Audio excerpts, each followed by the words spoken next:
It's got some great spots as well for people to be able to see the action from their houses. Hello everybody. And yes, it's certainly been a intriguing track, and it certainly will be an intriguing race here today, that is for sure. Plenty of overtaking opportunities in Slipstream down that start-finish straight. Rest of the time though, it's going to be very, very tricky, isn't it, David? Well, it'll be intriguing races because we have two of them before us. Race 1 is not far away, qualifying is just wrapping up, and then they take a break and they go qualifying for Race 2, and then have Race 2. The championship results for our drivers is their best between Race 1 or Race 2, so always a chance and no reason ever to give up across these rounds of 60 plus racing adventures. Qualifying has now completed. We can lock in the grid for race number 1. Going to be a rolling start for these Indy Pro 2000 PM18s. A really solid mid-level open wheeler. Donald Poole has the pole position on the front row on the inside from championship leader Ragnar Wisloff alongside him. But look at that gap, 3.5 tenths. What a qualifying display from Donald Poole. The next row, Donald Fitterer and Greg Garris, and Gerhardus Jorrison and Russ Addy are sharing row 3. Behind them, John Morgan and Leif Hellberg, Marcellus Broening, Bob Cohen, Bill Lawrence and Stefan Rostian. Behind them then is Ernie Cancia with Paul Stump, with Mike McCormick, Leroy Coppage, Barry Hills and Randall Sekras. And then the others as well. Rudolph Dombrowski with Joel Martin, Steve O'Malley, Bob Kern, Bruce Poole and Gene Moore. Randy Shoemake, Pierre Dione, Edward Crawford, Peter Holstrom, Jerry Kerr and Ian Wilson all have qualifying times, and it's a very sizable grid going from strength to strength in 60 plus racing adventures every season. More people turn 60 plus, hear about this league and want to join. No qualifying times from France Brink, Michael Bailey, Richard Varley, Douglas Beasley, Carl Bogle or JC Hay. And that is everyone, and it was just 2 laps of qualifying, so easy to come unstuck with that pole, especially some pretty nasty curbs around here, and a fixed setup. Everyone's open wheeler is sitting pretty low to the ground. They're not like a sports car that can monster those curbs quite as heavily. No, absolutely, you're absolutely right there, David. Just the way that these drivers and these cars can handle the curbs is a little bit different to how you would have a GT car, as you say, or even a touring car, something like that around here. So you've really got to have a car that's compliant, but also can't be too soft on the setup. Of course, it is a fixed setup league, is this championship, so that means that the drivers, they're all using the same car, they're all using the same setup, so it's all down to the driver's ability. And our truncated pace lap begins now. Big field, 30 plus cars. Awesome to see these increases in participation, and now into the 21st season of the Road Racing Championship here in 60 plus racing adventures. So on the board, we have 18 laps for race number 1, so a decent length. Mind you, you've got Donald Poole there in green, your pole sitter, Ragnar Wisloff, the championship leader, on his outside. Pace car is in, and they don't wait long to roar into life. A long pit straight towards turn 1. And that braking zone, and these are cars that slipstream off each other very, very strongly, as Donald Poole maybe made a mistake going so early because Wisloff already challenging him around the outside. No space there. Down towards turn 1. Cold tyres for these cars. Everyone needs to be just a little careful. Poole deep on the brakes has thrown it deep into that corner. Wisloff a little more circumspect. Bob Cohen and someone else have had a little bit of a tangle here on the outside of 2. Well, that's Bob Cohen, and I think the other one is Stefan Rostian involved in all that as well. They do get a fast repair in this series as more cars going off the back. Randy Shoemake, one of those drivers, but everybody else still moving forward. So about 5 or 6 drivers all involved in instance in this early going. One of the toughest bits of this car is the 4 round things at the corner. You start off a race like this, tyres pretty cold, car unforgiving on throttle, on braking, on turn-in, over curbs, etc. But by the end of 18 laps or so, you start to have really worn down and overheated those tyres, and they go away from you again. So from the drop of the green flag all the way to the end, the driver's got to be cautious what kind of loads they're putting through the tyres and what they're asking for. They navigate that chicane for the first time on lap number 1 here, and that is the place with the highest curbs right there that the drivers have got to be oh so careful, very precise, weaving their way through that. Donald Poole still leading here. I think Wisloff is doing the sensible thing, not overstretching himself too early in this race, just willing to sit in position, think about the championship, and when he's got a little bit more confidence, he might be about to strike. Yeah, and you've got to be a little bit canny around here. As you mentioned, tyre wear is going to be a big thing, as there goes Wisloff to the front of your field. The thing is, with this track, there are quite a few sections where you've got a big sort of deceleration, then acceleration, so you're going to put a lot of temperature through those rear tyres. So you've got to be careful in all of this. Donald Fitterer behind is looking a bit dangerous as well. He's looking to try and get involved in that lead battle as well. So Wisloff, Poole and Fitterer, and we've got cars dropping down the order. Bill Lawrence, one of them. Oh, a couple of cars unfortunately tangled together there. Leif Hellberg and someone else. Not affecting our podium runners. Paul Stump is going to have to be careful where he rejoins, and you're talking about those tyres, and as they wear, you've got to be so careful with the fast changes of direction. You've got it at Tamburello, you've got it at Villeneuve, got it at Aqua Minerale, Variante Alta. This is a little bit of what went on. Oh, I think Paul Stump's suspension has been damaged by that curb. We're just gonna wind it back, because in fact it was instant in front then. So Bill Lawrence, there's an instant in front of Bill Lawrence. It's Bill Lawrence and Stump have their own instant themselves. Everyone, well, 4 drivers having a bit too much excitement here at the Villeneuve chicane. There's where it starts. The drivers behind, I think, sort of, it all kicks off as a reaction. And it took a bit to untangle them. No tangles for Ragnar Wisloff. He completes another lap in the lead. Doesn't look like Poole is in position to strike back, but you can see there's still quite a few cars going along with them. Donald Fitterer, Greg Garris, Russ Addy, Gerhardus Jorrison potentially still all right up there in the slipstream of the leading pack. Oh! Barry Hills made a bit of contact there with Ernie Cancio and Joel Martin. Cancio, who's there to the inside of turn 1, potentially with some damage. Oh, it was a bit of a squeeze, was that, and maybe a little bit unnecessary perhaps there. Cancio with very little in terms of where to go in all of that. Here we go, here's another look at this one. Here we go, in a Cancio. It's over to the right-hand side. Oh, Barry, you've just come over a little bit too far there. Yeah.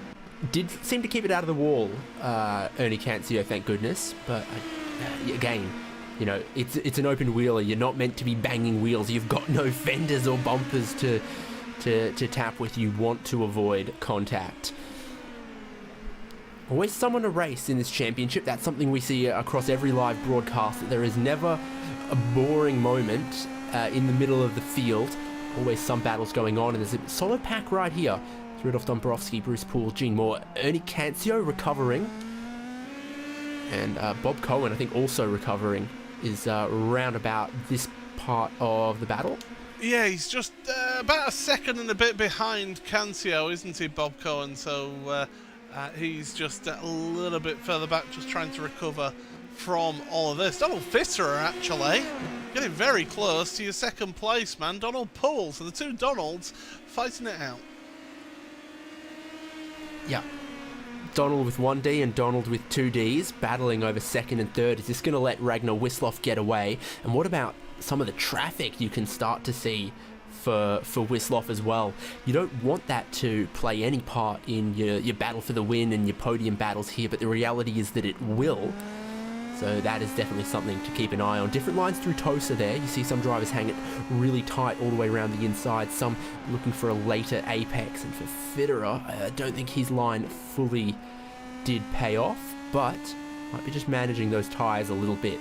Clear day, sun on the track, but not a lot of temperature, about 23 degrees Celsius. So if those tyres do drop off, it will be quite a bit later probably. Oh, Greg Garris, it appears, just dropping back a little bit, and he's facing the wrong way. That's not the way to go, and he's got himself a little bit of damage to the rear wing there. Yeah, worried about some of that rear suspension as well. So he's coming down towards Aqua Minerale, always tough. You're braking while you're turning with the curb, and then he's got a bit too much of the apex curbs there, and it's flicked him around, and he went and said hello to the marshals at that post. He certainly did. Just that little I think his suspension will be okay from that. I think he'll be okay. It's just that rear wing that's got a little bit of damage now, and that will slow him down top speed wise. Cancio's involved in another incident here. Yeah, absolutely he is. He's trying to regain some of the positions. Got a decent run off Variante Alta, heading down towards Ravazza. I think he's being pretty bold on the brakes. A little too bold. Oh no, he got it on the apex, and then the triple two with nowhere to go. Yeah, once it started rotating, it was tough there. So this is up front. Fitterer still in third. Looking at Poole, Ragnar Wisloff starting to build out just a little bit of a gap potentially.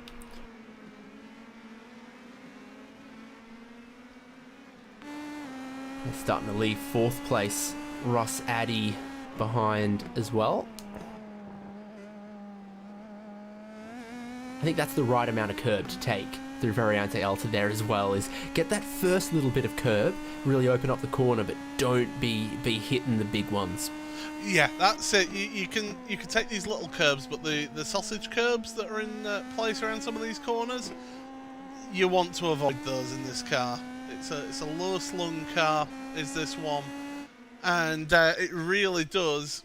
You can easily bottom out this car if you take the wrong line over the curbs. Short wheelbase too, so you'll rotate pretty easily with something like that.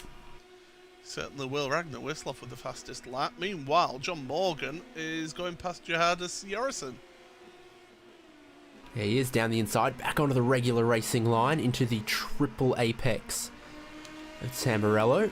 I think the third apex you don't need to worry much about in a car like this. There's others where you do.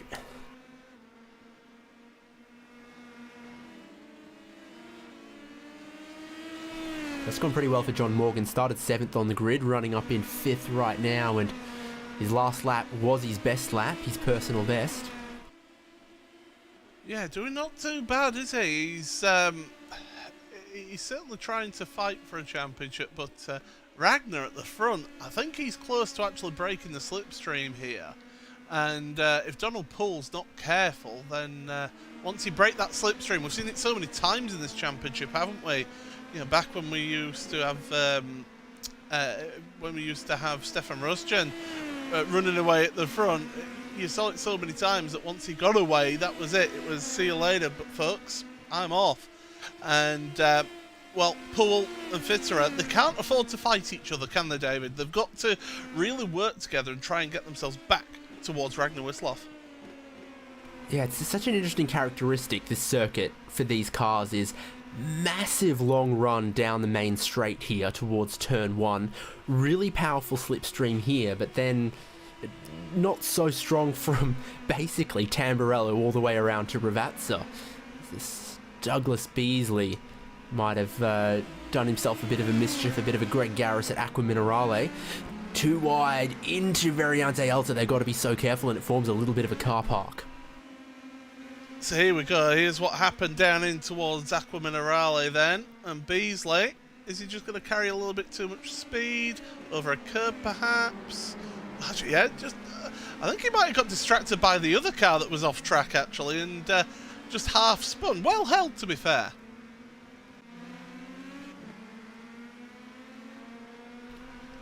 Yeah, didn't get quite the rotation that others have.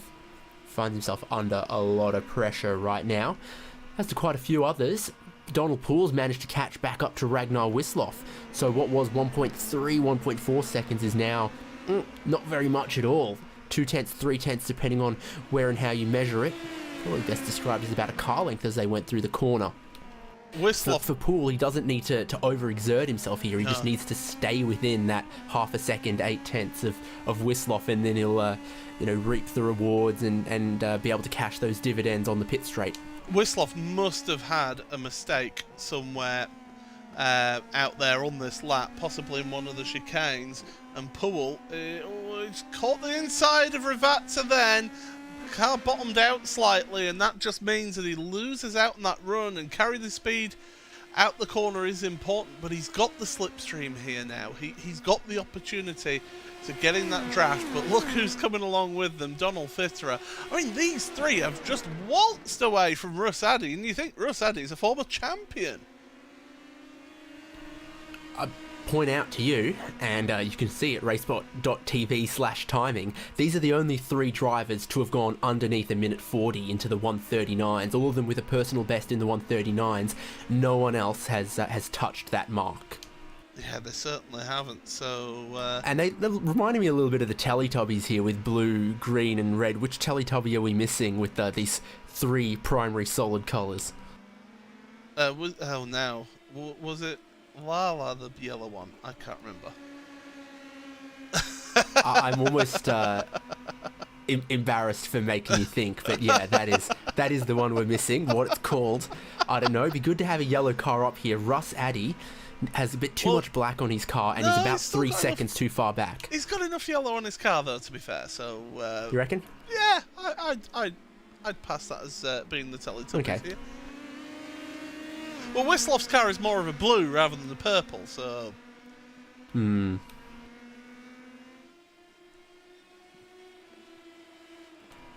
Such great racing. A second to cover our top three. It's almost foolish to spend too much time thinking about. So, Poole, do you think he got a little too much of the curb at the apex in the final corner there? He had a bit of a wiggle, and it might have just bottomed out, even though that's one of the flatter curbs. It's one you absolutely want to get over in a Porsche Cup car or a GT3 or whatever, but for these cars, it might not be the go. Well, Wisloff for Silver Fox Racing, certainly doing a good job at the front, but the two behind, I mean, you've mentioned it time and again, David, and you're absolutely right with it. They don't need to make the moves yet. We're on to the lap of the halfway mark of this race, so end of this lap will be halfway through.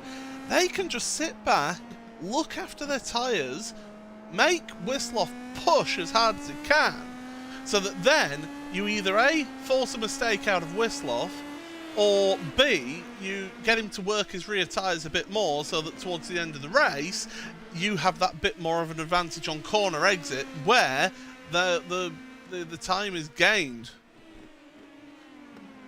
Definitely did see a bit of a wiggle from the rear from Poole, but he's not shy down into that braking zone in Aqua Minerale. That's one of the places you can get yourself into a lot of trouble, because it's downhill, curved braking zone, and the track just tightens and tightens and tightens as you go down into that section. We've seen you can catch a little bit of the grass, you can catch some of the curbs the wrong way, and it'll hurt you, but Poole definitely gained a bit of time to Wisloff and Fitterer down in the braking zone there. Maybe lost some of it on the exit and through Variante Alta. Still, just got to make sure he gets good drive off that final corner, which he's done this time, and stays within a second of Wisloff to get a bit of free time. Yeah, I think we're not going to see any moves for a little while at the front here, unless there is a mistake. So these three are staying as they are. We'll keep up to date with everything going on with them. It's worth having a look a little further down your order as well, because Richard Varley, Barry Hills and Greg Garris are all having a bit of a ding-dong battle. This is all over 19th, 20th and 21st. It shows that there isn't just racing at the top, it's throughout the field. Hills and Garris have both been through the pit lane to fix their car and then find themselves on the same part of the track battling again. Oh, watch out. You've got to be really, really decisive to be able to get down the inside of Variante Alta there. And I think I've just discovered, Barry Hills has just discovered that he wasn't with a good enough run out of Aqua Minerale and wasn't close enough. Have I ever said that, by the way, that Aqua Minerale is my favourite corner name in all of World Motorsport? Got a bit of sparkle to it. It literally means mineral water. I mean, what's not to like about that? There is a water that flows underneath the track there at that portion of the track. Look at these three, absolutely together, nose to tail, in towards turn number 1.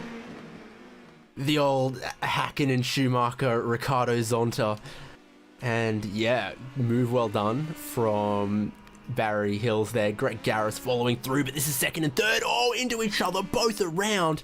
This is going to let Ragnar Wisloff off the hook. This is going to send Russ Addy through into second, and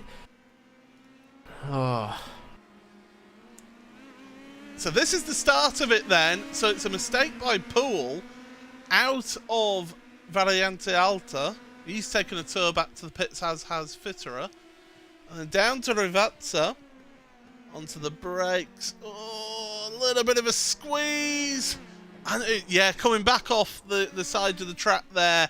Fitterer just loses the back end a little bit. And that's them both down into pit road. Wow, there was a bit of both of them in that as well. It's elevated Russ Addy into second, John Morgan up into third.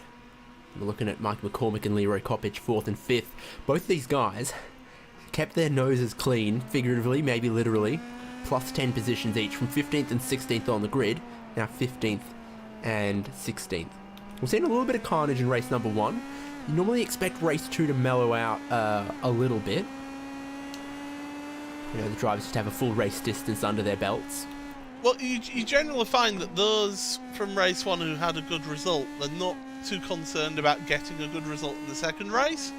So that just means then that when it comes to that second race, you've got some others that maybe didn't have a good result here in this first race, really push on and go for it and make some moves. Rate the lines through Variante Alta. I thought that was pretty tidy for Leroy Coppage, who is running the John Unsby Memorial paint there, I believe. I believe so. Yeah, he certainly is, and that's a figure that we miss in this championship. He was always a good character to be able to commentate on. And the series always remembers John. And well, did well for himself as well. We spoke with him a couple times because he definitely did get on the podium a handful of times. Oh, we've lost Jerry Kerr, and that might explain why. The front fell off, and I assure you that's not typical. And is this going to be at Villeneuve then? Is he going to clip this inside curb? No, he's fine there. Next corner is fine. So what's happened here? Is it out of Tosa? Get on the power a little bit too much. Yep, there we go. Bang! Oh, that's a heavy impact with the wall. That'll do it. That'll take the wing and the tyre off. Still on between McCormick and Coppage here. Well defended so far from McCormick, absorbing all the pressure, but I think Coppage is looking pretty quick and pretty smooth. Certainly is looking good so far. We've also got Joel Martin who's putting pressure on Steve O'Malley. I mean, these two here that we're looking at screen right now are over 11 seconds behind Leroy Coppage. So there's been some really big gaps formed in this race, which has been a little bit of a surprise to me, to be honest. Imola's a deceptively challenging circuit. I mean, the last broadcast for this championship here on RaceSpot was round 1 at Watkins Glen, and I'm not going to say that's easy, but for almost all the corners, what you see is what you get. I think Villeneuve and Variante Alta and Aqua Minerale all just look easy on a map, but all want to catch you out. Yeah, tracks look good on paper, but the problem is you don't race on paper, do you? You race in motor vehicles out there on track. We've still got a good battle further down. Gene Moore, Barry Hills and Greg Garris. So Garris and Hills have now caught up to the back of Gene Moore, and they're now trying to work their way past Gene, but he won't make it easy for them. Nope. And he's catching France Brink just a little bit as well. So there's 4 cars here and they are all for position. As the leaders are on lap 13. These guys are about to click on to lap 13 here. Watching from Hills to maybe get the run he wanted there. And up front, Moore has got a really good run at France Brink. And they're going to go side by side there. Still a long way to go before the braking zone for one. Gene Moore looking a little more confident, carrying a bit more speed and swooping around the outside he goes. It's really good when you can make a move like that and get back on the racing line before the corner. Garris might have had a bit of a dig there at Barry Hills, but it hasn't worked. Yeah, he's dropped back, and look who's behind these two now, by the way. Donald Fitterer and Stefan Rosgen. So we've got some quick drivers further back in your field trying to work their way through, haven't we? Yeah, certainly. I mean, we started with, 36 cars or so, and it's from 1st through to 16th that haven't been through the pit lane. There is quite some names that have gotten back out there. I mean, we've been charting what Barry Hills and Greg Garris are doing, but Fitterer and Rostgen joining them as well. You've got it could be a battle for the podium between these kind of guys. Instead, it's here in 15th or so. They've managed to pick off one. France Brink is dropping a couple more, and in fact I think he's almost seeing names like Rostgen and saying, oh no, on you go, gentlemen. Oh, ambitious. And works for Bob Cohen there. Yeah, gets ahead of Rostgen then. That was a little bit brave, wasn't it, up at Variante Alta, because you don't normally get a move like that. Let's get a look at that then. Bob Cohen, and let's look on board then. So here we are, we've got Stefan Rosgen in front, you've got Franz Brink in front. Now, as you pointed out, Brink was thinking, let's just let these guys sort themselves out, whereas Bob Cohen, down the middle, later on the brakes. Thank you very much. I'm up a position. Yeah, there you go. I think Rostgen did just get checked up a little bit on the exit, ran a little close through the corner. And then Bob Cohen said, I'll make a move here, and then got handed another one as well. Fitterer, who was, third, battling for second before the problem that we saw for himself and Poole. Yeah, Donald Poole hasn't actually returned to the track, so he's decided to call it a day in this first race. Of course, don't go anywhere, folks, watching this broadcast, because at the end of this race we get another race of equal distance. Round about 10 to the hour we cover the qualifying of that race, and then we have the race itself on the hour. So don't go anywhere, because you won't want to miss that second race. And the beauty of the series is that if you do get a poor race in the first race, it doesn't matter, because it gives you a second bite at the cherry. And as David pointed out at near the start of the show, it's your best score of the two races. So whichever is your highest result, that is the score that you take into the championship. We are getting towards the end of race number 1. Ragnar Wisloff with 6 seconds in his pocket, probably be thinking about just being gentle off the corners, being nice to those rear tyres. Barry Hills is looking around the outside of Gene Moore. Gene Moore decided, I don't want any part of that kind of shenaniganry into turn number 1, and it looked like he let him go a little bit. Donald Fitterer is next to line up behind our purple Teletubby. Yeah, there is a purple car out there. That is the good point there. But yeah, Fitterer now. Look to the outside of Tursa. You've not got the space there. Gene Moore just closing off the gap there. Fitterer looking to try and get the better run, but look, just gets too quick on the throttle. Around he goes. A millimetre from the wall there as well. He just managed to save it, but that is really going to hurt those tyres for the next couple of corners, put a lot of heat through them. He lost 2 places in all of that. Here we go. Here's the look from off-board. We'll see exactly what happened here. He was just too eager on the throttle, offline as well. Yeah, I think he was opening the throttle just as he was starting to try to tighten the line up as well, and it would not let him do both at once. But he did keep it out the wall. That's the crucial thing for him. He did keep going in the right direction, so he'll be happy with that. Your leader, by the way, 6.3 seconds. Ragnar is on his way to another big score here in the championship. Yeah, 220 points to his name at the moment, and taking a win would make it almost impossible for anyone to claw too much back out of that. There's also there's bonus points on offer for the pole position and bonus points on offer for a 0 incident race, and I don't think I've seen anything from Ragnar Wisloff so far that would suggest he's found an incident point anywhere. We've always seen him facing forwards, all 4 on the road. Yeah, he's been just steady away at the front, and that incident between the 2 Donalds just really helped him out at the front. We've got this battle then, Coppage and McCormick. Now McCormick will want to stay ahead, but does he want to almost let Coppage go past now because it's the start of the penultimate lap and then get the slipstream back? Oh, Coppage backing out of it.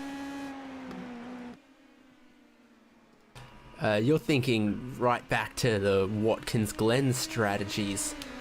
Yeah, absolutely. Well, why not? It works. It's a powerful slipstream down that main straight, but I'm not sure it's that important. If you're clearly faster and you get past, then you will be able to break away through the rest of the sectors and the challenging corners in the middle of the lap to be out of reach of being caught back, I think. It's difficult. The thing with this track is it's a great track. It's fun to race, but it can be difficult to overtake around here, just purely because of the nature of the circuit, with the undulation, with the way that the corners go into each other. So that is your biggest opportunity down towards turn number 1, and I wouldn't be surprised if we see Coppage get right under the gearbox of Mike McCormick in front as they're coming to lap Franz Brink. They are. Brink was very conscientious. Oh, no, sorry, that's JC Hay. Okay, well, JC Hay's also very conscientious.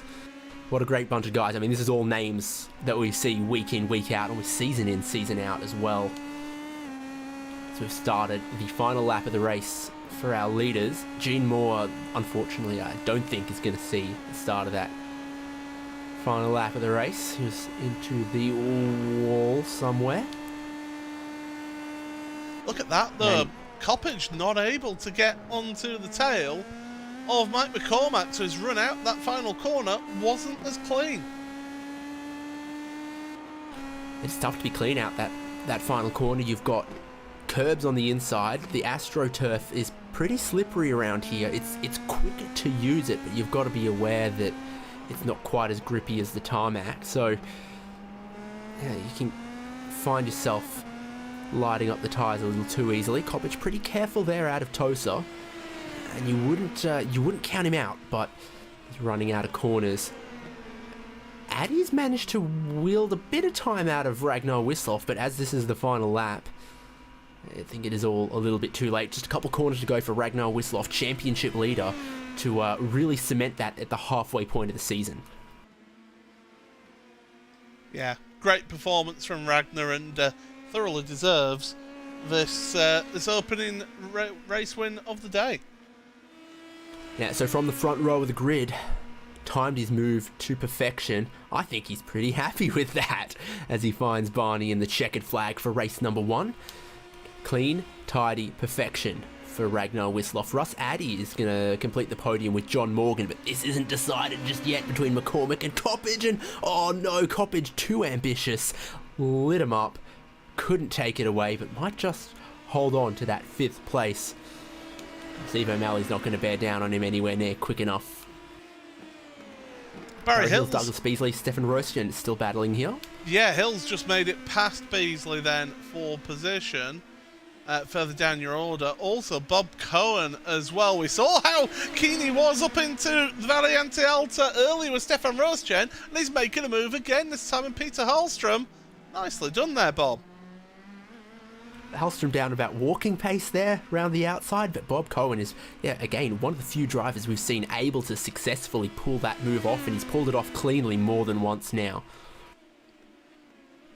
Certainly has. So yeah, Hills. Has Stefan Rostion had an issue on this last lap? He seems to be struggling out there. He does look to be struggling. I wonder if he's just been nursing around a hurt car for a while as well, because he did take a pit stop and then hasn't jetted up the field quite as quick as some others. Lap just then 1:43 compared to his best ever 40.8. So there might have been 2 seconds or so missing there for Rostion. The last car on the lead lap, I think, might have been Greg Garris. A few more coming around.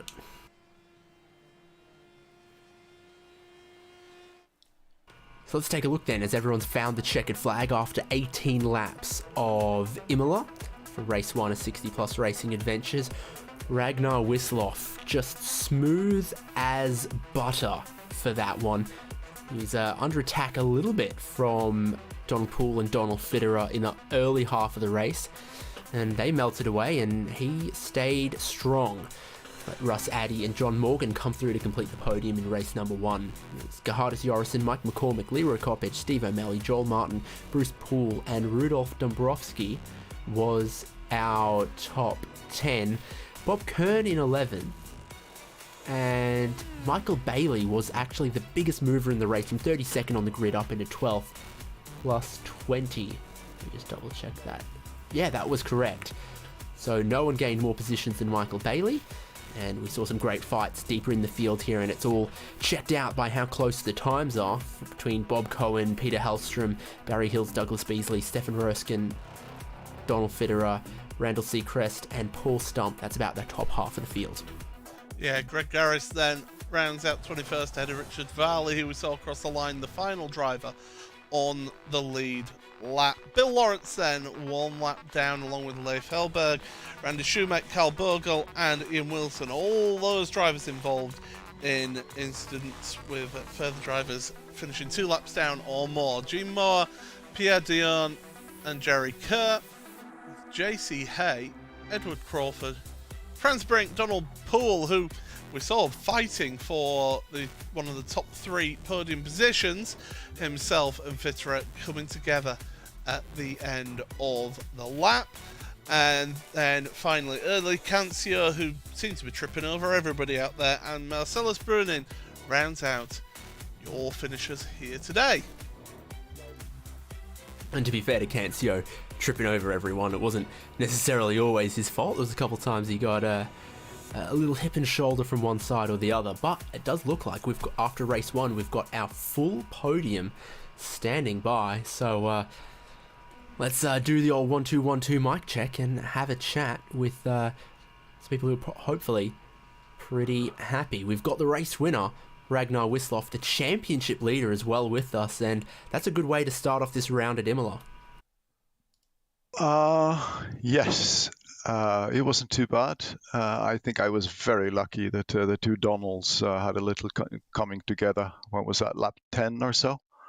In Rivazza. Maybe we should name it Donald Square, since there are 2 Donalds. Yeah, there's definitely something to be made out of that. One with I said one with 2 Ds and one with 1. But how about this here at Imola, though? It looks like the curbs are quite dangerous. Track was pretty cool. What was the challenges that you needed to overcome? It's slippery. Even though it's cold, the grip is quite low, so the car keeps sliding around. You have to be really, really careful. And then you have the two mountains at the top of the hill in that chicane, where they tighten the track limits, so it's very easy to get a 1x. And it's a tricky, even without the X's, it's a tricky place to get through. So I had one half spin towards the end. Maybe I lost concentration. Yes, the twin peaks of Mount Variante Alpha. Yes. You started this round with 14-point lead in the championship. Obviously, you've gone and grabbed a very, very useful win, but there's other points available here and there. You didn't manage pole position, but did you avoid any incidents during race one? No, I had one at the first of the two mountains, so I climbed a little bit too much over the first of the two hills in Variante Alta, and so I had a 1x, so I couldn't claim that point either. Well, it just goes to show sometimes you're racing your competitors, but you're also racing the track. Congratulations on that win, Ragnar. Great to speak with you, and good luck for race number 2. Thank you very much.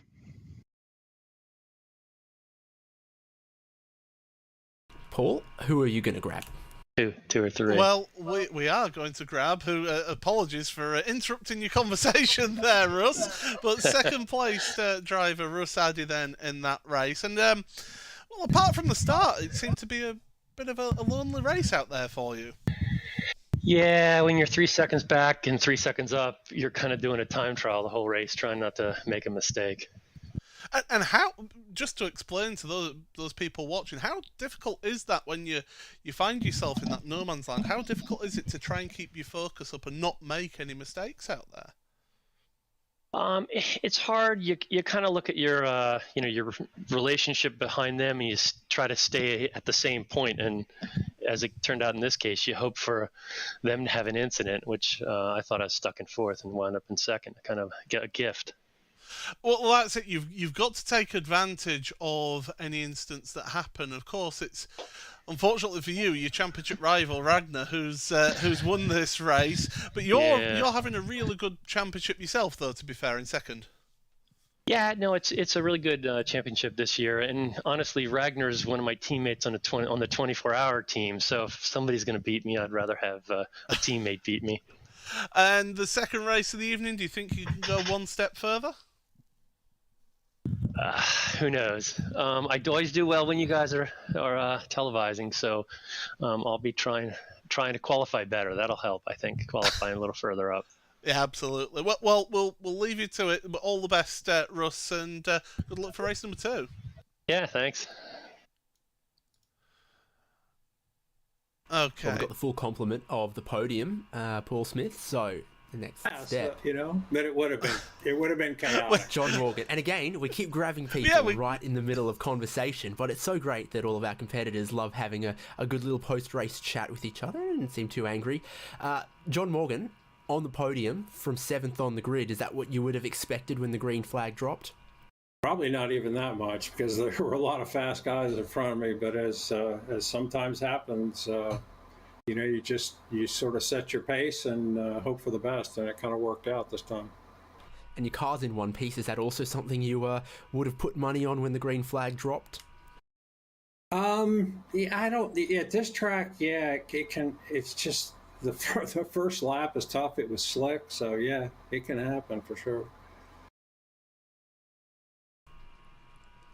Well, again, you might have been one of those drivers sort of battling the clock and battling the relative as much as battling anyone around you, particularly later on in the 18 laps. Got a favourite corner, least favourite corner of Imola?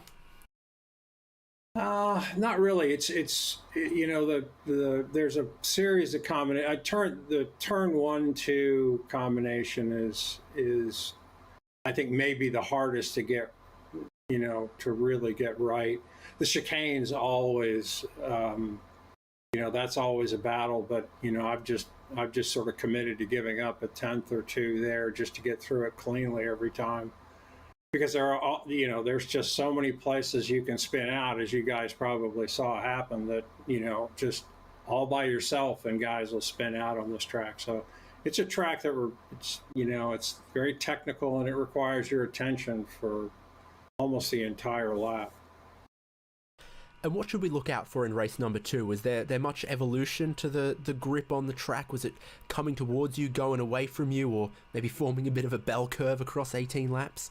I think it did. I definitely got better, and it's this setup generates heat into the tires a little bit slower than some others because it's soft for the curbs. But yeah, I think that later in the race, guys can be racy if you're close. But like Russ and I, we were sort of in no man's land, so it didn't really pay to push like crazy, especially with Ragnar up front. He's just, he's clearly very, very quick here. So I think both Russ and I just sort of decided to try to get around and survive. Well, if you're not careful, Ragnar Wisloff will end up with 8 championships like Stefan Röschen. It'll take someone like you and Russ Addy to stop that European dominance here in 60-plus racing adventures.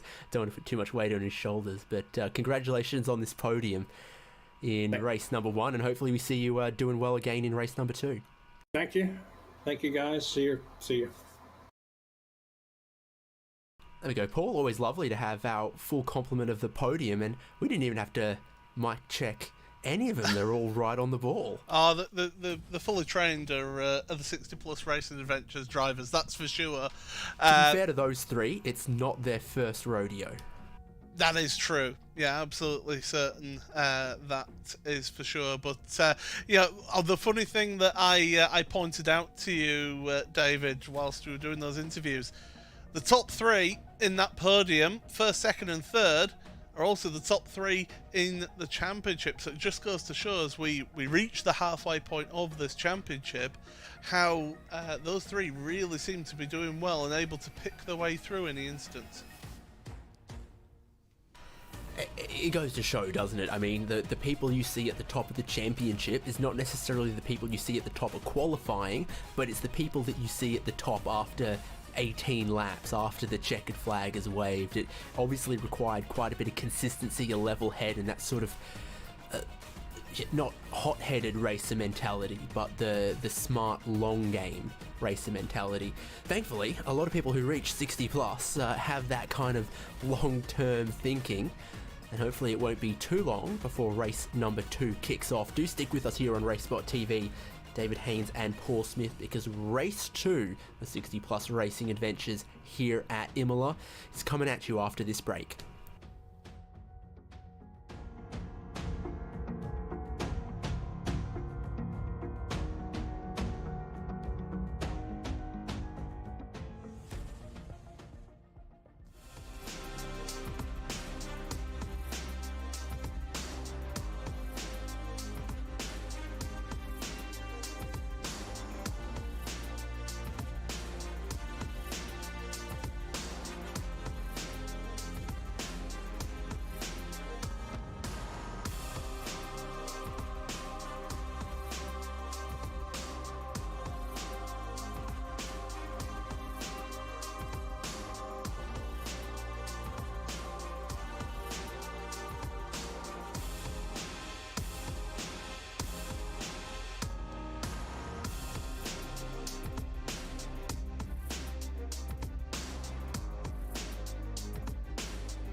Welcome back to Autodromo Enzo Edino Ferrari Imola for 60 plus racing adventures. Race 2 is just around the corner here on RaceSpotTV. Thank you for sticking with us, but before it can be race 2, they've got to go qualifying. Let's take another look at the schedule though for this season 21. Things kicked off right at the end of 2021 at Watkins Glen. The newly rescanned, polished up Watkins Glen. What a treat that was. That was covered live here on RaceSpotTV. Then they went to Spa, Phoenix, Brands Hatch, Sebring, and round 6 finds us here at Imola. Another pretty modern track, looking very schmick for our 2 broadcast races here tonight. And then it's Barber, Interlagos, Zandvoort, Red Bull Ring. Iowa is the second of the 2 ovals. And finally, Road Atlanta. That championship finale is also going to be broadcast live here on RaceSpotTV. Make sure you are subscribed. David Haynes here with Paul Smith. Paul, another look at the track. Yeah, absolutely. Out here in the a little bit the outskirts of the area known as Imola, and yeah, it's the fantastic, historic, legendary circuit is this at Imola, and the drivers absolutely love the challenge that this brings. A lot of people don't like the chicanes that were put in after that fateful day on at the end of April and May the 1st as well, that full weekend. But we are here for a bit of racing, and that is what we are going to bring you right now.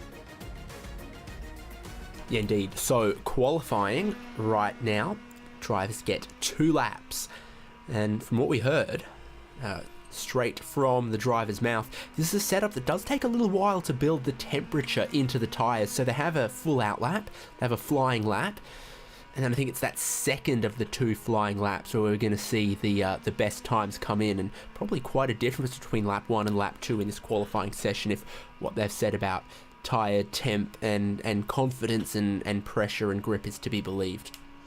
Yeah, so yeah, it was good to get that insight, wasn't it, about the setup, about how the temperature in the tyres seems to come in a little bit slower than what they normally have on the fixed setup for every single one of the drivers out there here in these races. So it's interesting to hear that and to find that out, to see how it can be a little bit of a challenge for those drivers here in qualifying.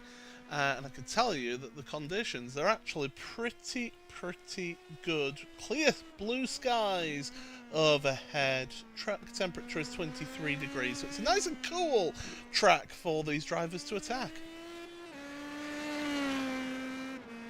Yep, exactly. Looking at Donald Fitterer right now as he takes the shortest run to the timing beam. And that's going to be for his first lap, is it not? Yep, first time on the board, full stop. 140.4. Remember, he got into the 139s in race trim in race number 1, so I think there's quite a bit more left in that from everyone. Still stands at the top of the board, as you see, near enough to 10 times in there. Gareth Broining, etc. It's Donald Poole who had pole position for race number 1, wasn't it? Yes, it was, as McCormick's actually up a little bit on his time. Jorgensen coming across the line in 3rd place. So we're getting some quick lap times in Ragnar Wisloff as well. He is up, so again, plenty of time to be found for these drivers and plenty of opportunities out there. Yeah, look at that, not even a tenth of a second for our top 3 after their first laps come in. So it's all about the preparation then and the risk versus reward on this second flying lap following Donald Fitterer. You know what, I didn't memorise what his sectors were the first time around, but I'm going to guess he's improving because this looks a lot racier. It looks a lot closer to the curbs. And it looks like he's really, trying to push it 99% rather than just 90%.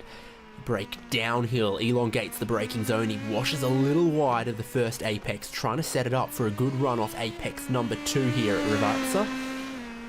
Rivazza 1 and 2.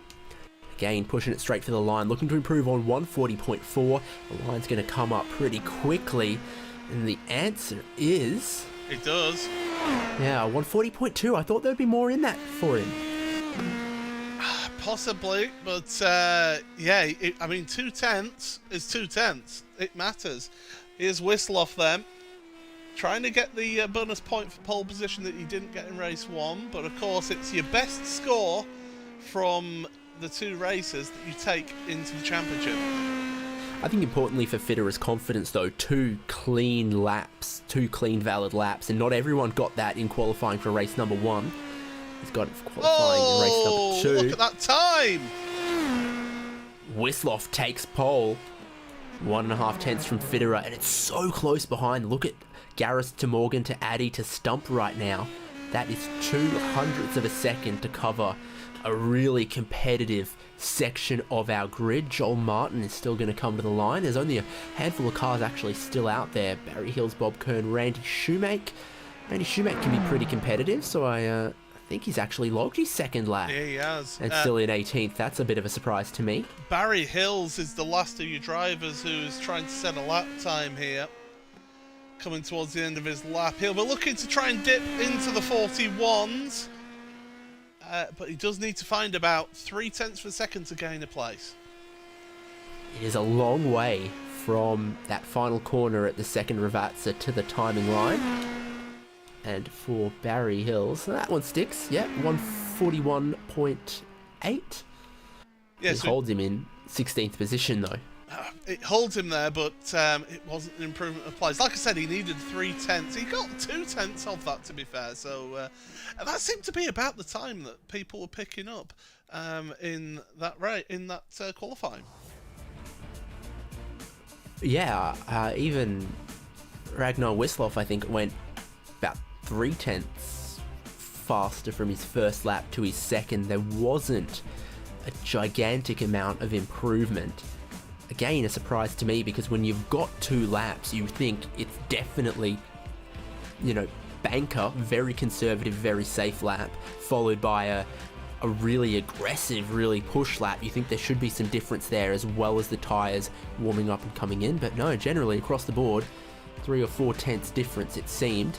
Wisloff was right on the right edge of that to be currently sitting pole position. I don't think I can see anyone who could take that away from him. Everyone's used their allocation of laps. Stefan Röschen might still be out there. Bob Kern and Randy Shoemake, I think, just extending it as a practice session. So definitely closer at the pointy end of the field than qualifying was for race number 1, even if we've dropped a car or 2.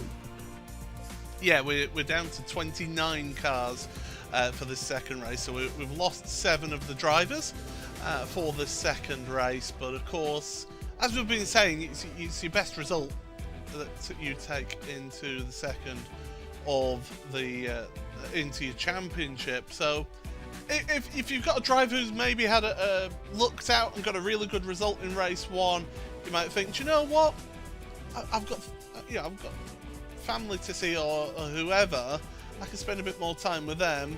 I don't need to run out in the second race, and all for them.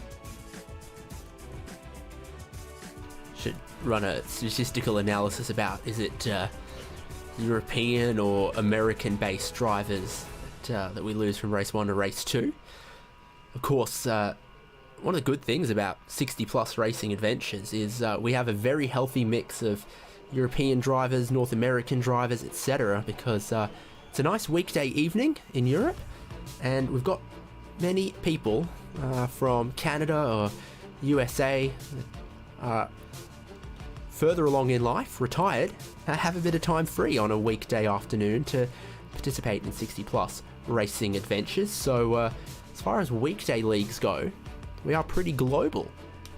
Yeah, it certainly is great to see that mix from right across the globe for these drivers to take part, and you don't find any egos out there either in this championship. That's what really makes it. The community spirit that you have in the series certainly does make this one of the most enjoyable championships to cover here on RaceSpotTV. But David, we're getting to that point where we change the music and we go through the grid.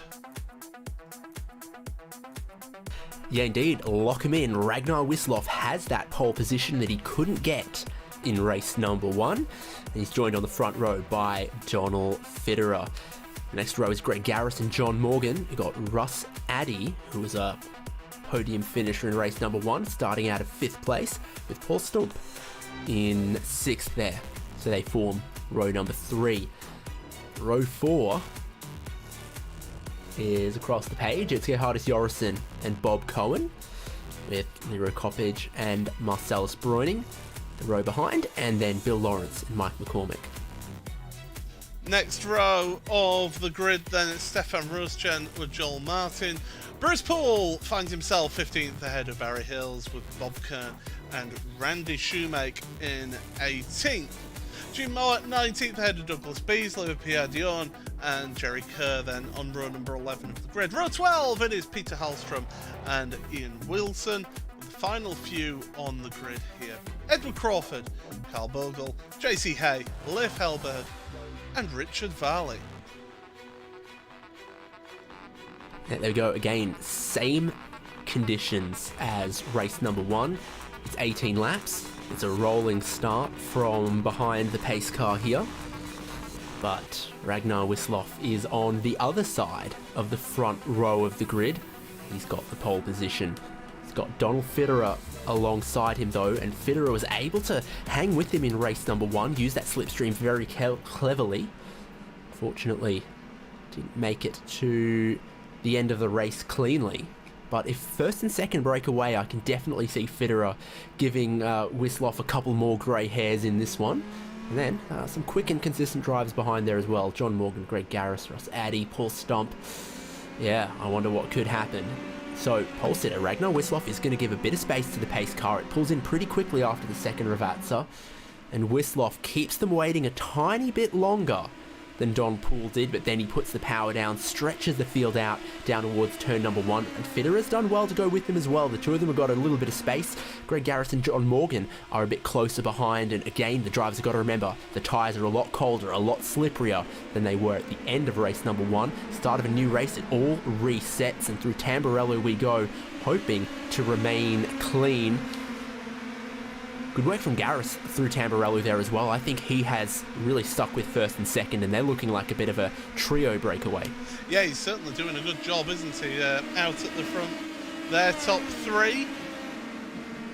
Rest of your field has actually made it through the first couple of chicanes. That's really, really good to see in the early stages of this race. Of course, cold tyres, as you mentioned, still a big factor in all of this. So far, so good for the drivers out there here. Yeah, indeed. No giant movers and shakers through the opening sector of the first lap, but that's definitely not a bad thing. Russ Addy did steal a spot from John Morgan between 4th and 5th here. That kind of thing can happen depending on who's got the best reaction times off the rolling start, sharing a row.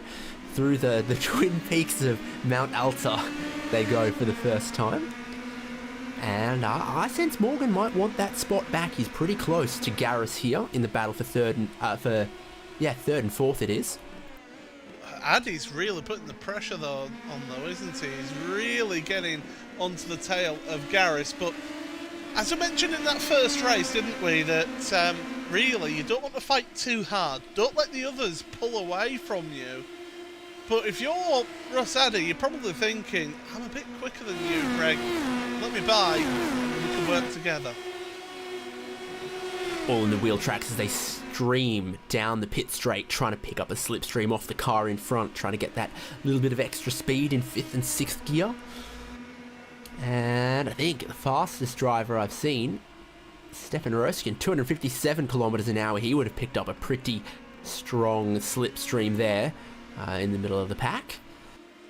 He's looking good for Russ Addy here. Got his front wing right underneath Greg Garris, trying to take some different lines, trying to be smooth picking up that power, because it is so easy in these cars when you're past the apex but not done tracking all the way out to get a little greedy with the right foot and again get this car a little sliding. We've heard the conditions out there just a little greasy, maybe a slightly lower grip tarmac than some other places. Yeah, we'll show you the conditions here once again, and yeah, It's basically a case of same as race 1, and so they really get... It helps with this second race. It just gives you that little bit of knowledge, doesn't it, for race number 2. Now, Greg Garris has been losing time to Donald Fitterer and Ragnar Wisloff at the front. So Addy, if he does feel that he's quicker than Greg, needs to make a move as soon as possible. And I'm thinking, he looked like he was looking for down the inside of Ravat, so didn't quite make it work, but then he's got a good run off there. This is surely a move and a look down the inside. And John Morgan watches on very carefully from behind as they feed into Tamburello cleanly. Might have just put Garris off the preferred line. John Morgan could be next. Yeah, and this is... you look at it, Garris now, he's looking a little bit behind. You want to get back straight away, don't you, at Russ? But you've also got to be careful not to lose out behind. Speaking of behind, Paul Stump is getting done around the outside here.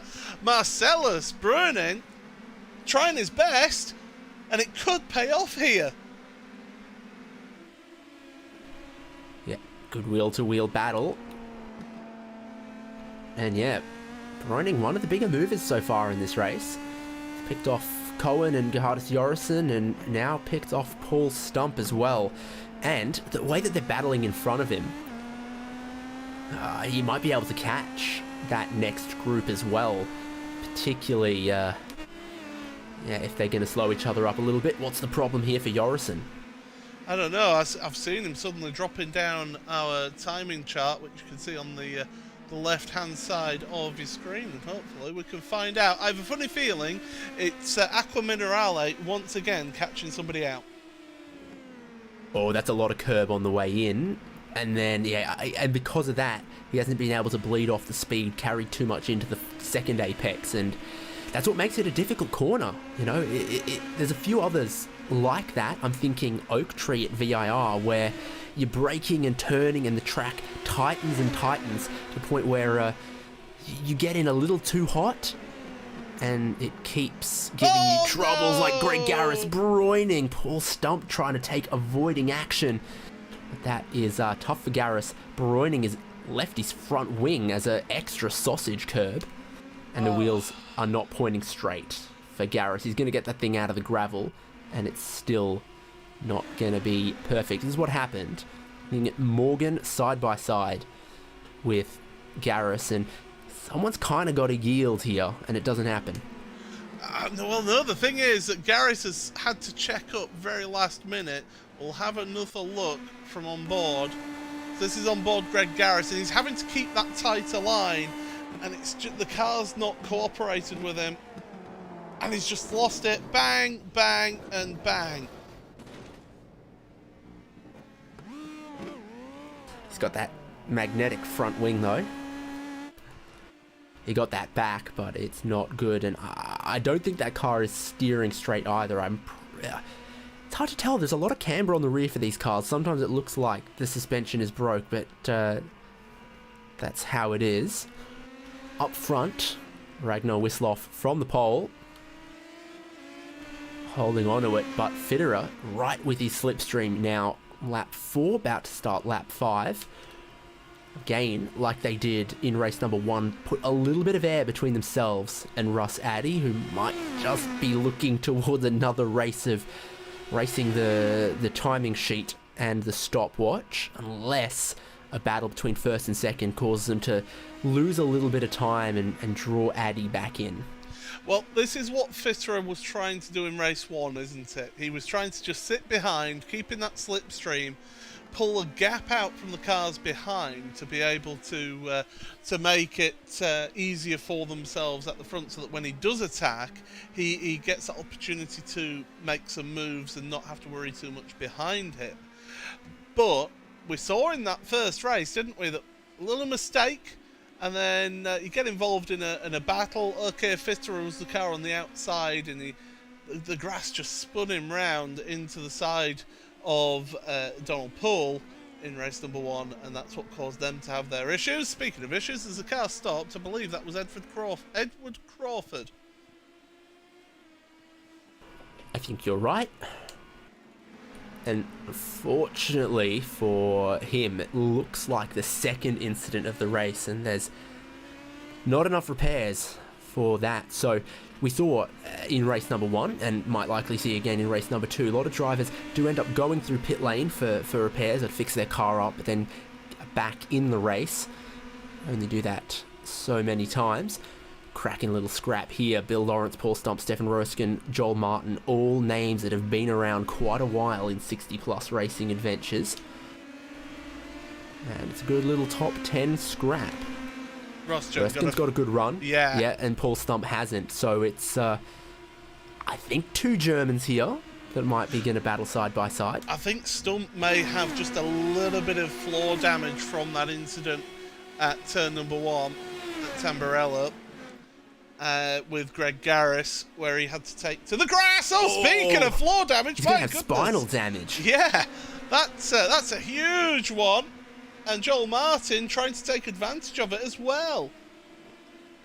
There's no way you get away with that one. I mean, that was I must go, my people need me sort of alien abduction levels of hang time. Well, here we go. Another view.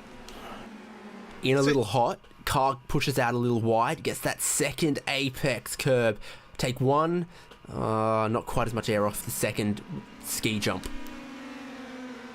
Keeps it on track, but he's immediately losing time, I think, to Paul Stump. I think if he hasn't damaged the floor of that car, I will be amazed.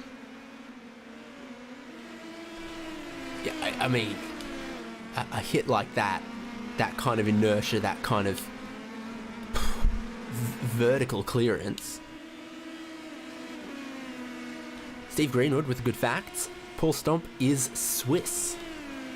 There we go. So I'm glad I didn't sound too confident when I said it incorrectly first time around. Yeah, well, it's we've only got so much information to hand here, so unfortunately for us, we have to make the best that we can. But that's just broken. I think Club DH also covers Liechtenstein as well.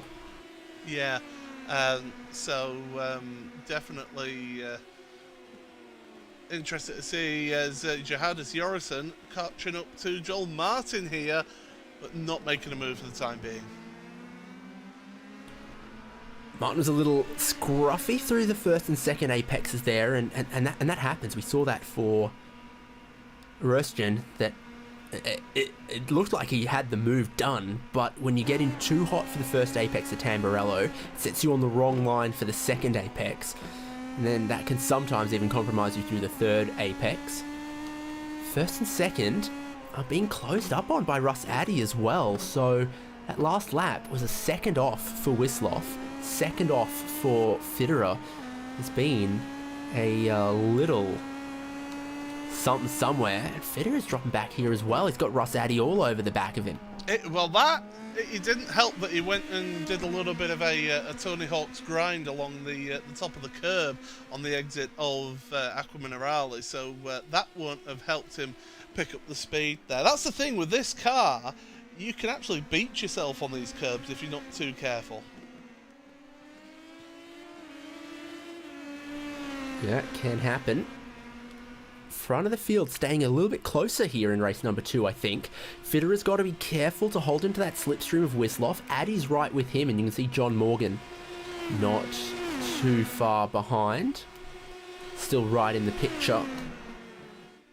Defensive line towards turn 1, but then back onto the regular racing line in time for the turn-in from Fitterer. Further back, though, battle's kicking off. Yeah, Bill Lawrence has managed to get ahead of Mike McCormick. Paul Stump as well, with the fastest lap of the race as well. So, yeah, certainly we're seeing plenty of... That's showing that there's pace throughout this field, doesn't it? Throughout the top 10 especially, that the fastest lap at the moment is down in 9th place. And does also attest to the power of picking up a double or a treble slipstream. So, does help, doesn't it? Paul Stump clearly can't have too much damage if that's still the speed he can manage, because you're going to need to go well through the corners most of the way around the lap to then be in position to pick up a good slipstream to then set the fastest lap of the race. So battles all closing up in the top 10. Only drivers not having a bit of a scrap is Morgan and Coppage and then Stefan Roskin in 10th. You got your top 3 all together. You had that great 4-way fight we were looking at, and it's never been closer for the top 3, bar when that green flag dropped at the start of lap number 1, I think. Fitterer, huge speed. Wisloff sees that coming and isn't going to let him get down the inside. But around the outside of a chicane can work here if you're confident enough on the brakes and you can hold the second apex. But for Fitterer, that's not going to happen. And nothing ventured, nothing gained, but he's maybe gone backwards instead of forwards there. Yeah, it's not ideal, is it, really, that sort of move? And that's the disadvantage that you can have there, as actually we're going to go back to Bill Lawrence. He's had issues down at Tamburello, so something's happened to Bill. We'll have a look on the replay here and find out. But yeah, it's one of the downsides of going around the outside of Tamburello, because it does tighten up the second portion of the chicane. So there was Bill up into the place, and he touched the grass on the entry. Yeah, it spun him right out of harm's way, and he has kept it off the wall there as well. But do you think he was maybe looking towards his mirrors where everyone was behind him, and the track does jink to the left just a tiny bit before the breaking point there, and clearly he's looking somewhere other than the tarmac for that split second, and it caught him out. Now, if I'm John Morgan, all I'm concentrating on now is I'm trying to get to the slipstream of the 3 in front and get myself dragged along into this battle, because he is thereabout. You can see him in the background of shot there. 1.1 seconds. You normally talk around about a second for you to really start feeling the slipstream in this car, don't you? It's a pretty accurate little rule of thumb, is 1 second. There is some past that, but rarely enough to do a whole lot. Because once you get within that second to 8/10, it's really powerful for these cars. They're pretty light, pretty zippy, but then eventually the exponential nature of air resistance takes over in that 200 kilometers an hour plus section. My, how close do you want it? It's 4/10 for first to third, almost nothing in it. Look at Wisloff continually needing to take some defensive lines, and that might just let Russ Addy open up some of these corners, keep looking forward for a place to attack. It's not going to be Aqua Minerale, and with drivers this equal, it's probably not going to be Variante Alta unless Wisloff has a big problem. No, you need to be Bob Cohen to overtake up at Variante Alta, don't you, this week? And yeah, definitely see as we go through back downhill. Yeah, Russ Addy, he is looking racy though, isn't he? He's fighting for a championship, let's not forget. So he wants to get to the front of this race and pull away to give himself the opportunity of maximum points. Here's Morgan, he's with him, he's in the slipstream of Fitterer. Call it 4 for the lead now, as they're about to start lap 11. Things could get interesting here. Fitterer tried to have a look for the race lead, it didn't work. Russ Addy is now in position to potentially do that, and again Wisloff just carefully guides them around the outside and doesn't present the inside line, but then has to defend it a tiny bit and compromise himself through the start of the lap. Again, just that car width to the inside to say, you're going to need to be pretty aggressive to get down the inside, but it continually puts Wisloff on these compromised lines, and it is forming a bit of a queue. They're going to touch, and they're going to really get into each other. Car park, the only one who's going to make their way through cleanly is John Morgan. Your top 3 all together in Tosa, all with damage. Oh, you didn't want to see it happen like this. And here's the driver who has the best seat in the house for this incident. Then out into Villeneuve through the left and the right. Russ Addy saw a gap. He saw an opportunity. went for it, lost the back end across the curb, nowhere to go. John Morgan, oh, thank you very much. The seas opened up for him, and he's there into the lead of the race. It's heartbreaking, isn't it, for Fitterer? Bang! And for Rosadi. I mean, Fitterer very much an innocent party in that as well. You can see the thinking here for Rosadi all the way through. He sees a car width down the inside, and then for a moment, and then it closes. The two of them ricochet off each other and immediately collect Fitterer. And you saw from that angle for your now race leader, John Morgan, it was luck more than skill. They just opened up and he shot through to the race lead, and he has 5 seconds over Leroy Coppedge. Bob Cohen's managed to catch Mike McCormick, and now that's a battle for the podium. But Paul Stump, Stefan Rostgen right in the picture here as well. Looking for it. Paul Stump. Well, Stump must be thinking, after that instant earlier on in the race, he must have been thinking, oh, that's my second race ruined. But now, all of a sudden, hey, I've got a chance for a podium here, David. Absolutely, he does. So we ride on board. And Paul Stump, as was a cracking scrap inside the top 10, is now suddenly the fight for the podium in race number 2. Oh, Joel Martin, careful. He's parking it. Or is he? No, he's not. So it's hard to tell whether or not the suspension is damaged until they're sitting on some flat pavement. But it's turn number 1. It's Tamburello. What has happened? Just in a little hot, caught that curb. He's kept it off the wall there. But still, you can damage the car going sideways across those curbs. Never quite sure. Well, looks okay-ish now. Yeah, he is running, so him, okay. Rostgen, how's everyone getting away with that? I do not know. Stefan Rostgen, by the way, on the back of that queue of cars for 3rd, 4th, 5th and 6th places. So, Rostgen, he's got an opportunity for podium here.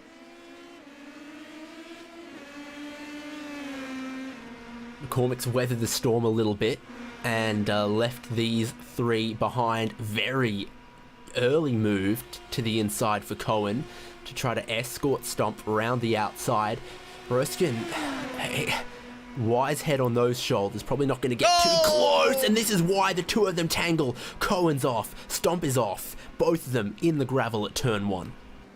Tangled together, they're locked together, snapped like Lego, and that is a very, very damaged car for Stump, and probably for Cohen as well. Yeah, and that's a chance of a podium gone right there. Let's see on board.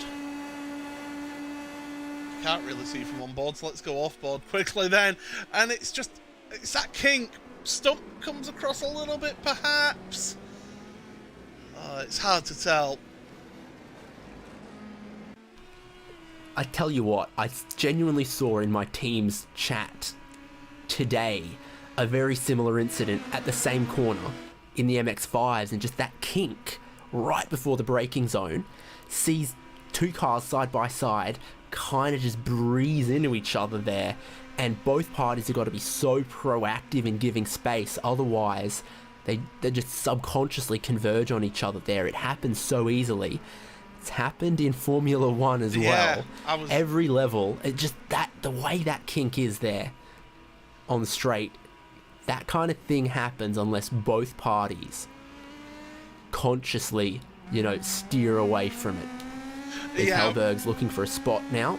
Yeah, I was about to mention that, don't forget, Russell and Bottas down into there back in the 2021 Emilio Rogia Grand Prix, or I think that was the name of it, but yes. But it's happened. I'm going to judge your memory and your pronunciation. You can't stop me. Please, which one's Emilia Romagna? Well, what this has given is opportunities for other people to get a good result here. So Leif Hellberg, who of course got caught up in an incident in race 1, now finds himself up into 9th place. We've got Randy Shoemake 10th, Bruce Poole 11th, and Bob Kern right on the gearbox of Bruce Poole. So, you know, Kern, he doesn't always have the best of luck whenever the cameras are here to see him. So yeah, we'll have to see. But you know, these are drivers who've got a tremendous opportunity now of a race win, not a race win, but a good result. Yeah, 222. It's Piazzione. That's Tamburello. And, you know, maybe not quite as glamorous, but the race 1 and race 2 are weighted the same. This is where championship stuff happens. John Morgan's going to bag a win. Coppage and McCormick could look on the podium, at least as they run at the minute. And, oh, is that maybe just a premature downshift? That rear snapped very early. It's either that or just carried maybe a little bit too much speed into the corner, and the rear end just went, nope, I'm not giving you any more grip.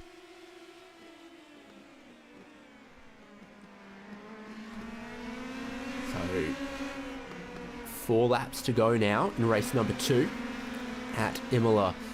Morgan has a little bit of safety margin to Coppage. McCormick and Roaston might be battling each other, and here is resurgent Bob Cohen.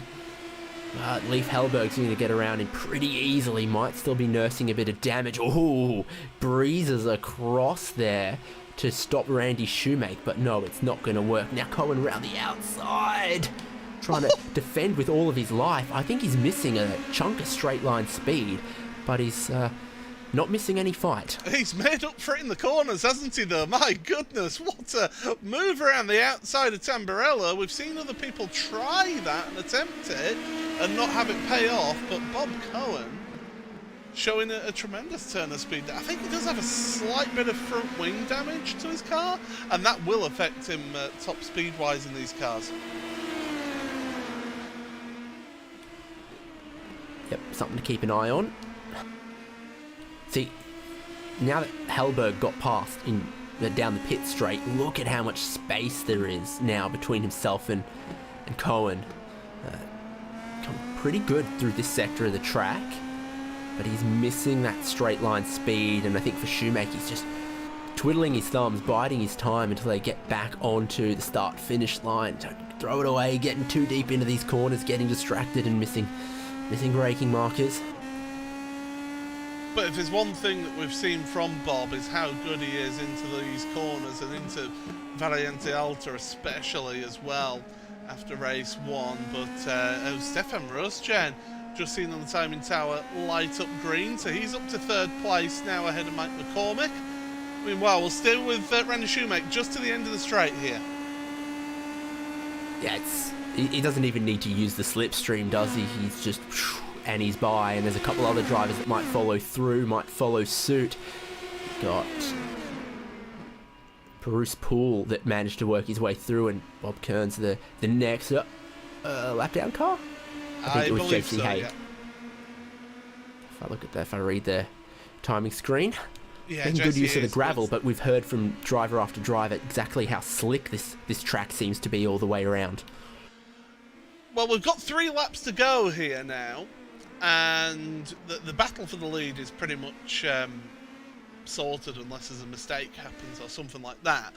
But this battle for 3rd place is intriguing. Rosjan has got ahead of Mike McCormick and has actually been pulling away slightly on this lap.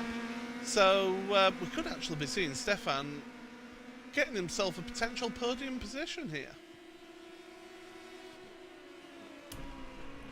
He's in place for it. It's just all about that gap, that slipstream that will just magnetically bring any 2 relatively equal drivers together, and McCormick has just stayed with it. Look at these sharp angles though from Rosjan down the straight. He wants to break that toe if he can, but it's not going to fool Mike McCormick with 2 laps to go. Has McCormick got a little bit of damage perhaps? Because he wasn't quite able to catch up there, was he, in the slipstream? So, I'm watching the straight line speed for Bob Cohen right now though. What's he going to hit down the straight? Is Kern going to get around him? I mean, I think Kern's going to... yeah, do it pretty easily. Cohen's got... 237? Yeah, when he should have 245. So at the end of the straight, missing 8 or so kilometers an hour, and that's a lot. You think walking pace is maybe 3. That's a good jog kind of difference, isn't it? You know, you think about the gap is, you know, a car length, a couple car lengths. How quickly could you jog that? Pretty quickly. That's how quickly the gap closes down the straight. There's walk in them, and then there's a little more. You obviously haven't seen me try to jog. I think I'm You know, I'm as more... I was saying it, I kind of imagined it, and I thought you'd get from a power walk to about a jog, and your little hat might bounce off. Oh, no, my flat cap is very well secure on my head, thank you very much. As, well, we're keeping an eye on this battle for third place here because Stefan Rosjan under pressure, and are we about to start the final lap, or Yep. Oh, not the best of exits then over the curb, getting bottomed out. Well, they sure are about to start the final lap with 4.9 kilometres to go. Ragnar Wisloff is finding his best late in the race. Contact took him out of this one, and McCormick's not close enough to have a dive at Stefan Rosjan at what's probably the best remaining place to try to create a pass, try to make something happen, because from here to the end it's all about the pressure, trying to hope for a mistake from Rosjan, putting the power down out of Tosa, putting the power down out of Ravazza, putting the power down out of Aqua Minerale, and we've got a drag race between Bruce Poole and Bob Kern for 10th and 11th. Poole is going to get past, as long as he can hold on through Tamburello. Easier said than done. Yeah, he did get quite deep on the brakes into apex number 1, cost him through the second apex. But again, it's the same story. So long as the driver in front is cautious, you're not going to get around them between now and the checkered flag. You're certainly not, but these two are going to continue fighting it out at the front of your field for third place. Speaking of front of the field, John Morgan, we've hardly shown him all race apart from earlier on, but my goodness, what a... he looked out a little bit, but you've got to ride the luck while you can. Well, he was part of that top 4. He was in the leading pack, and then the seas opened for him. Lady Luck shined on John Morgan. He was there to grab it, and he takes the race win in race number 2. 60-plus racing adventures here at Autodromo Enzo Edino Ferrari Imola. The podium is going to be completed by Leroy Coppage, but look how close it got for third and fourth there. Rosjan holding on from McCormick, trying to snatch it away from him. Other battles coming towards the line, Bruce Poole and Bob Kern potentially. Greg Garris and Pierre Dione. I don't think Dione's going to catch Garris there. Again, you've got to be so careful putting the power down at the end of the lap here. That's the only thing that can unstuck anyone. Poole is going to hold on. Yeah, he certainly is, and Bob Kern tried his best to get that one, but unfortunately for him, not able to do it. And yeah, the recovering Greg Garris, who, well, he was the one who was up there trying to fight it out, wasn't he?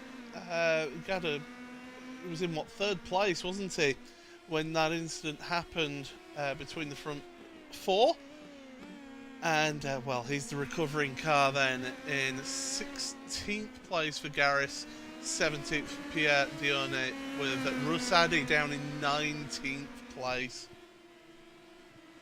A day to forget for Donald Fisser, it must be said. Yeah, I mean, for such a strong slipstream down the pit straight, it was difficult to pass. It was difficult to keep clean for all the reasons that our drivers mentioned after race number 1. And can't always be your day, but for Ragnar Wisloff in race number 1 and John Morgan in race number 2, it was. That's everyone across the finish line, and it completes our results sheet. It's going to look like this. John Morgan, your race winner in race number 2 after 18 laps of Imola. 2.5 seconds to Leroy Coppage. About another 3 to Rosjan, but look at that. Less than 2 tenths. 1.5 tenths, in fact, between Rosjan and Mike McCormick. So good work from Rosjan to sustain that pressure, keep the car pointing the right way right to the end, and get a podium. When there's many times we've seen Rosjan be quick but uncomfortable in this Indy Pro PM18 since we shifted from the older spec rotary Pro Mazda. So it's good to see him on the podium ahead of Mike McCormick, Bill Lawrence, Gerhardus Jorrison, Barry Hills, Leif Hellberg, Randy Shoemake, and Bruce Poole. Biggest mover inside of our top 10, Leif Hellberg, no qualifying time, came from 28th to grab that 8th place. So well done to him. Yeah, well done to him. And Bob Kern, not able to quite get into that top 10 in the end there. Ahead of Bob Cohen, who had damage.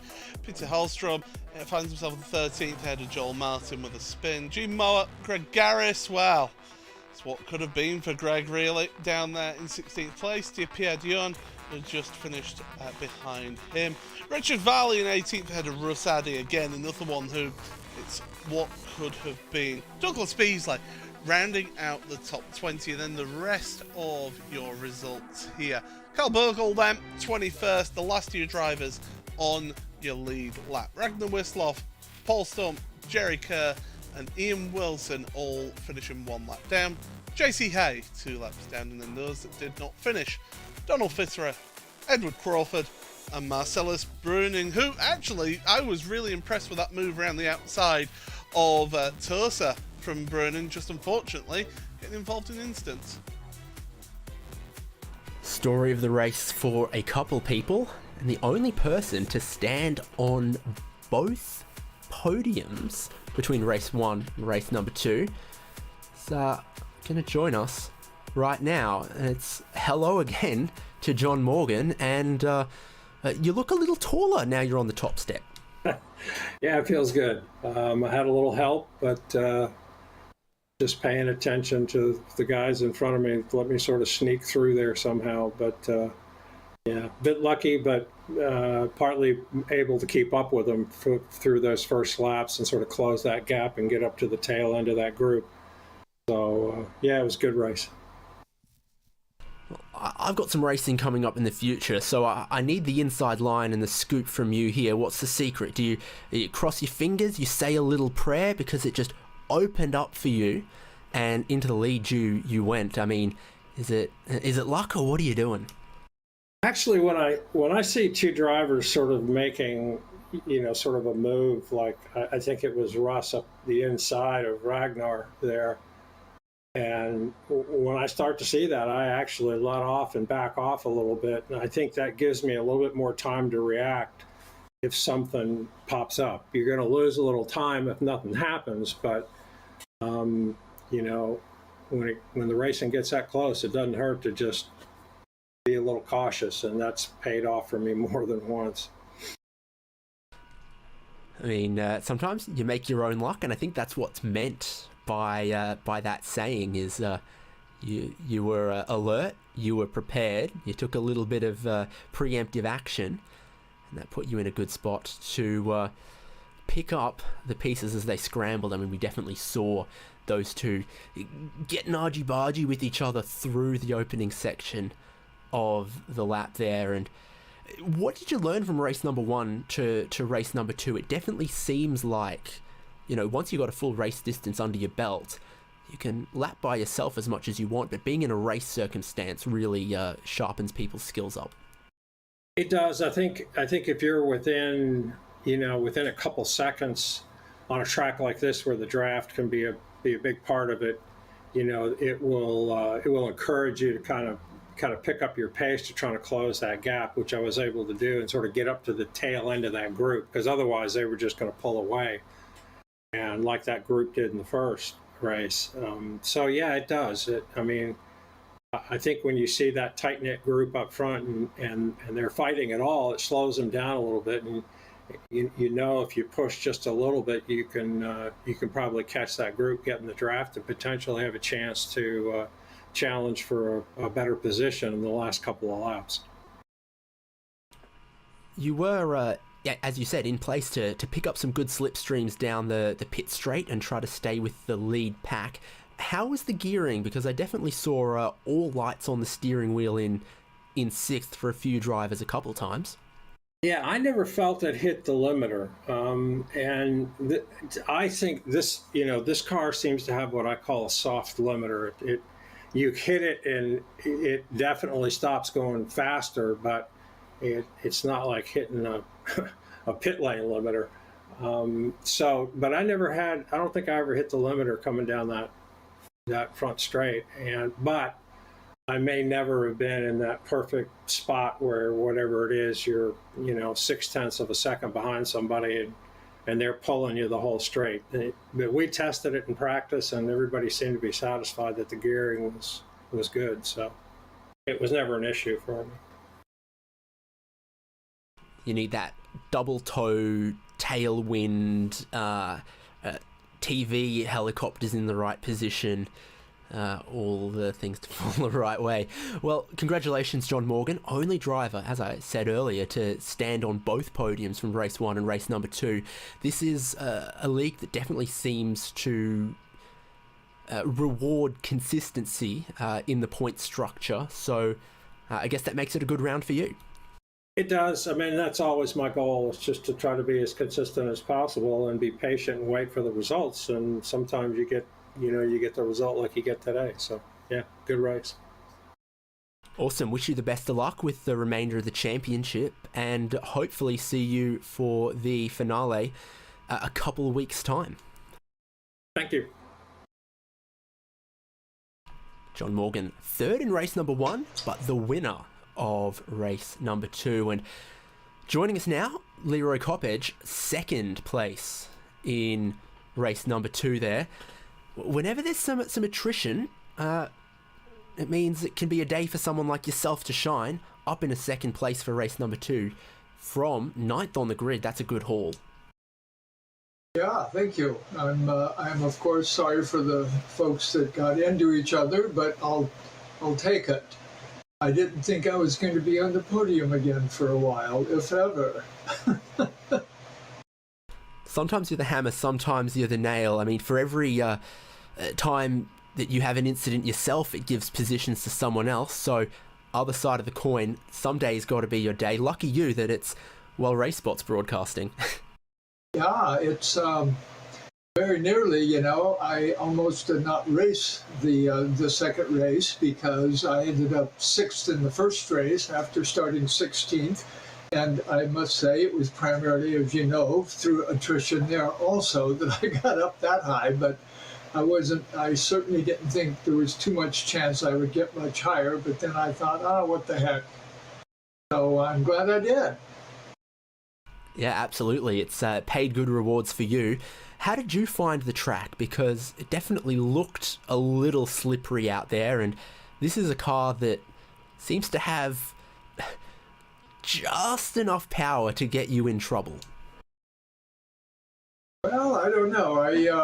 I really appreciate the setups that Joel gives us and others who contribute to make it even better, but primarily through Joel.